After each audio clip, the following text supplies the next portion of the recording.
Dan saudara, meskipun sudah lolos ke putaran keempat kualifikasi Piala Dunia, evaluasi apa yang perlu dilakukan? Karena lawan yang dihadapi nanti diprediksi akan semakin berat dan berlomba untuk lolos ke Piala Dunia. Kita akan ulas bersama pengamat sepak bola Wesley Hutagalung dan juga Ketua Umum Paguyuban Supporter Timnas Indonesia Ignatius Indro. Selamat pagi, Bung Wesley, Mas Indro. Selamat pagi, Mas Pren. Ya, tentunya ini hadiah indah ya di Hari Raya Idul Adha. Semalam kita menang melawan Tiongkok dan kita otomatis lolos ke putaran keempat. Tapi kita jangan lengah dulu karena kan kita masih ada pertandingan lawan Jepang nanti di tanggal 10. Dan tentunya nanti di putaran 4 ada lawan-lawan yang tidak bisa kita anggap remeh. Saya mau ke Mas Indro dulu. Kalau Mas Indro melihat penampilan dari timnas kemarin, seperti apa Mas? Kira-kira puas nggak dengan penampilan kemarin?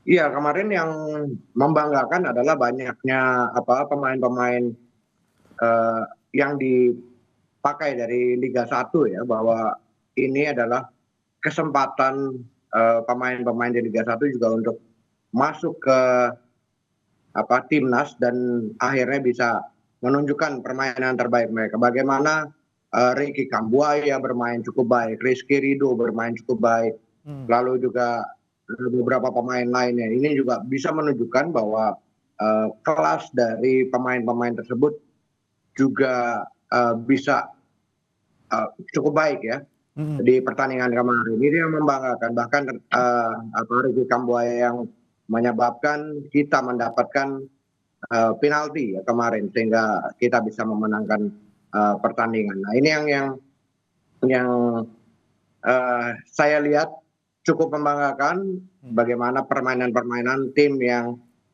pemain-pemain yang bermain di Liga 1 juga bisa menunjukkan permainan terbaik pada pertandingan kemarin. Namun yang perlu diperhatikan ini adalah bagaimana kita menciptakan peluang ya, peluang-peluang dan juga masih minimnya kita mencetak gol. Nah ini yang harus diperbaiki meskipun tidak ada pengaruhnya ketika nanti melawan Jepang, tapi kita harus tetap menunjukkan permainan terbaik timnas Indonesia.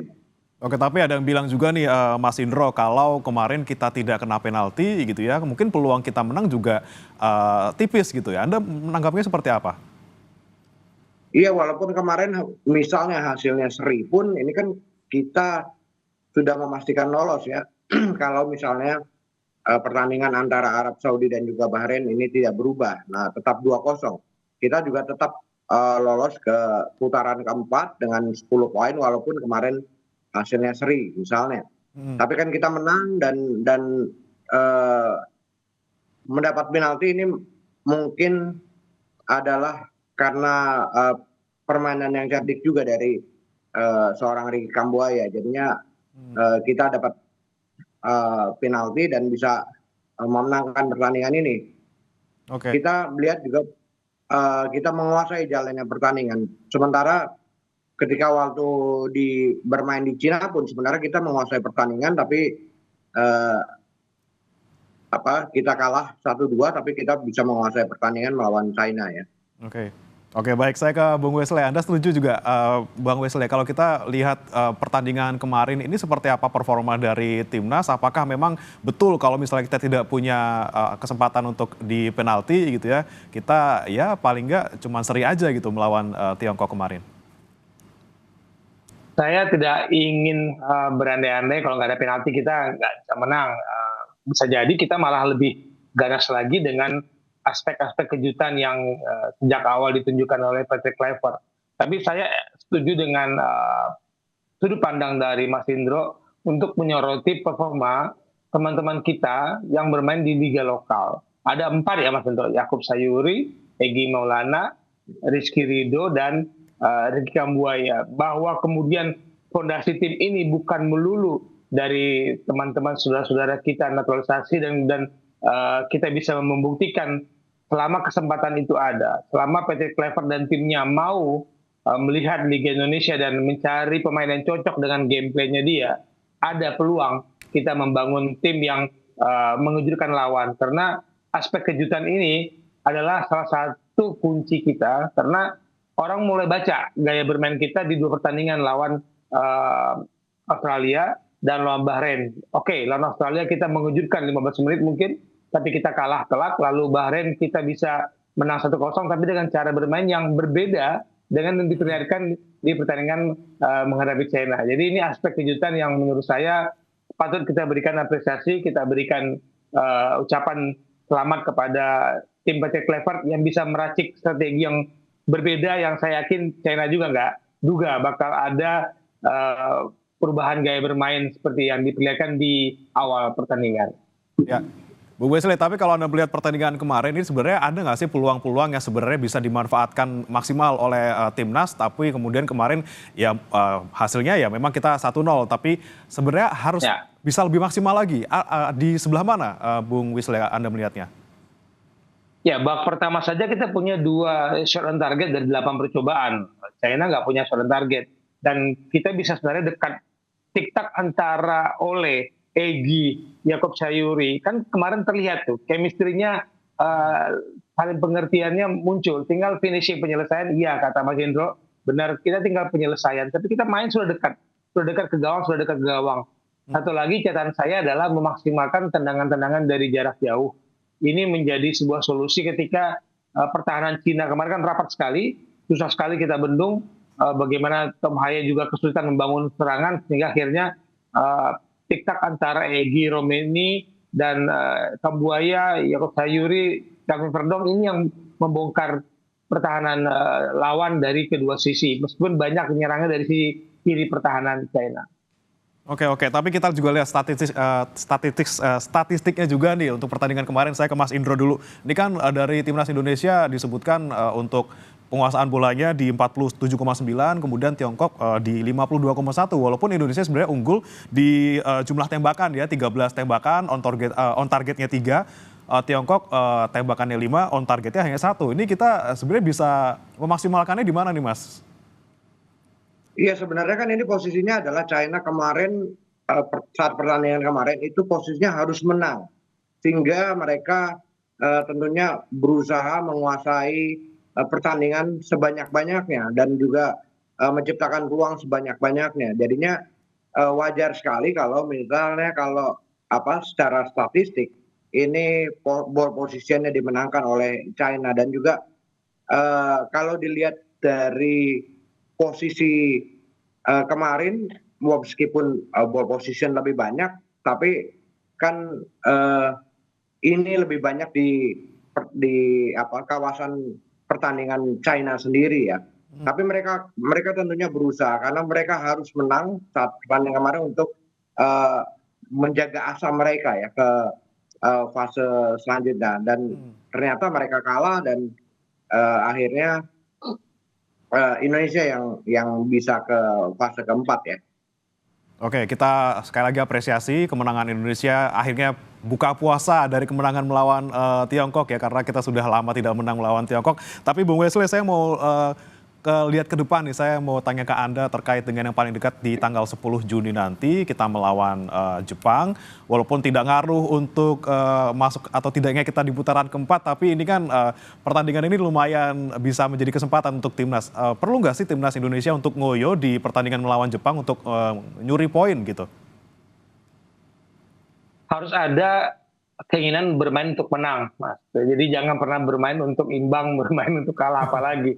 Selalu bermain untuk menang, dan ini proses pembelajaran. Bagi saya menghadapi Jepang itu sebuah ujian yang sangat baik untuk menguji kemampuan kita menguasai lapangan, karena Jepang sangat pintar sekali menguasai permainan, dan mereka tidak perlu bermain terburu-buru. Jepang, mereka main baik sekali dalam build up serangan, dan tiba-tiba bola sudah ada saja di mulut gawang lawan. Dan ini yang harus kita pelajari, karena nanti di fase keempat lawan-lawan kita itu memang Jazirah Arab ya, banyak kan dari Timur Tengah. Tapi kita harus bisa belajar bagaimana bermain menghadapi Jepang, siapa-siapa saja nanti yang dipercaya untuk tampil dari awal dan memetik pelajaran. Saya katakan memetik pelajaran karena Jepang memang tidak butuh kemenangan, tapi kita butuh pelajaran dari Jepang untuk bisa bermain lebih baik lagi nanti di putaran berikut.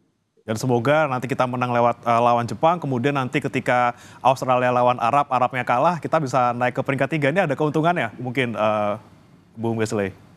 Ya, dari segi undian ya, kita kan kita berharap memang undian 3-4 itu tidak terlalu memberatkan kita. Tapi dari sisi kepercayaan bagi saya, Mas, bahwa kepercayaan kita bisa mengalahkan Jepang itu bisa meningkatkan adrenalin, juga meningkatkan kepercayaan diri, dan lawan juga mulai memperhitungkan kita sebagai salah satu kontender yang layak dan pantas bermain di Piala Dunia. Oke, baik. Kita langsung menuju ke depannya lagi nih ya untuk putaran keempat. Saya masih ke Bung Wesley lagi. Kalau kita lihat ini putaran keempat kan kita bakal menghadapi saingannya kayaknya dari Timur Tengah semua nih, Bung Wesley. Anda melihatnya kira-kira yang paling berat siapa? Kemudian yang kira-kira yang paling menguntungkan kita lawan siapa sih? Uni Emirat Arab, Qatar di grup A itu saya menghindari sekali kalau bisa yang ketemu Qatar dulu ya. Qatar ini lagi, ya mereka lagi membangun sepak bolanya dengan segala cara. Nah di grup B itu ada Yordania, Irak, Oman, itu mungkin bagi saya jangan ketemu Irak deh. Agak-agak gaya bermain mereka agak cocok sama kita. Jadi saya lebih pilih lawan Oman atau Uni Emirat Arab. Oke, Mas Indro juga melihatnya kira-kira lebih pengennya ngelawannya UEA sama Oman aja nih, apa gimana?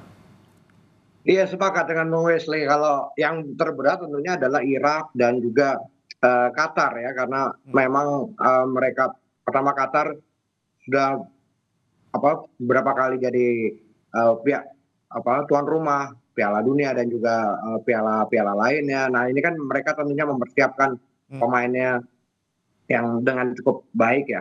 Sementara Irak juga memiliki pemain-pemain yang akan menyulitkan, tentunya bisa menyulitkan kita kalau kita misalnya bertemu dengan Irak. Lalu dia lebih baik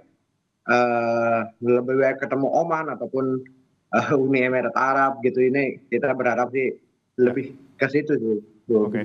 Tentunya kita harapkan juga siapapun lawannya kan sudah pasti di Timur Tengah, dan mungkin PSSI juga langkahnya cukup tepat ya Pak ya untuk gelar uji coba ngelawan Lebanon dan Kuwait ini supaya bisa siap untuk menghadapi siapapun ya, mungkin Bung Wesley.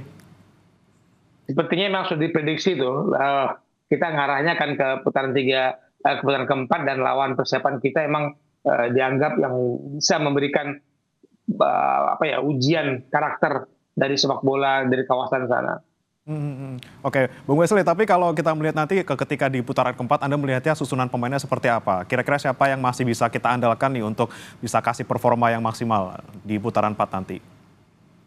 Ya, pertanyaan menarik bagi saya, dan saya sih berharap tim ini jangan terlalu banyak berganti, karena rencananya kan bisik-bisiknya Mas Indro akan ada tambahan lagi kan, 2 pemain naturalisasi. Jadi setiap pertandingan ada pemain baru yang butuh chemistry, butuh adaptasi. Melawan China kita punya banyak waktu untuk persiapan, tapi nanti ketika kompetisi sudah mulai di semua negara, tidak ada waktu lagi untuk membangun chemistry, dan itu menjadi ujian besar bagi PT Clever untuk kalau dia punya pemain baru lagi untuk mencari chemistry yang tepat.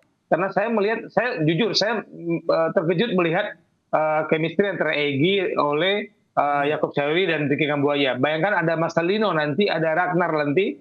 Nah itu siapa yang akan tersingkir di putaran keempat nanti, memang mengejutkan bagi saya. Kalau ada tambahan 2 pemain lagi di lini depan, ya ujung-ujungnya memang persaingannya semakin ketat. Semoga kompetisi internal itu bisa meningkatkan kualitas permainan tim nasional. Semoga di situ jawabannya nanti. Oke, itu di pemain depan. Kalau di belakang gimana nih kalau Anda melihatnya, Emil atau Martin Pas kira-kira? Saya masih melihat Martin Pas lebih matang, the chemistry sudah berjalan.